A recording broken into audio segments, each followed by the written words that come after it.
se vsi strinjamo, da se s hrano ne igramo, ne? Ja. Ampak mi poznamo eno izjemo. To je šparbeceda.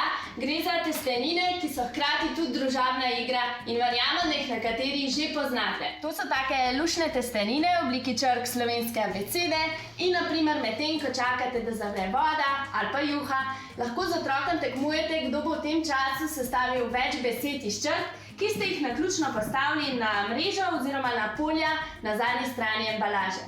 Šparbeceda je zanimiva tudi za naše mlajše mulčke, naprimer medtem, ko jejo, lahko poimenujejo posamezne črke, ki jih ujamejo na žlico ali vilico.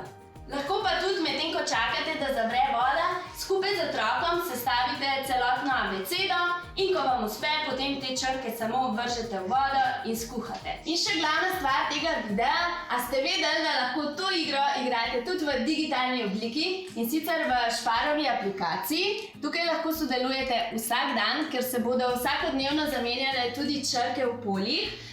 In potem vi lahko v bistvu vsak dan iščete nove besede. Besede, ki jih najdete, potem samo vpišete in aplikacija si jih bo zapomnila oziroma shranila, kar pa je pomembno zato, ker se bodo na koncu podelile tudi nagrade. In v bistvu toliko besed, kot boste vi vpisali do 3. aprila, tolikokrat boste recimo temu, da dani v boben za žreb. Je pa skupna vrednost nagrad kar 600 €, tako da se vam splača čim prej začeti. Naprimer, mi smo jih danes našli, ja, kako? Mislim, da 4. 4, ja. Bo treba še kakšno najti, ne? Ja. A jih mogoče vi uspete najti kaj več kot mi?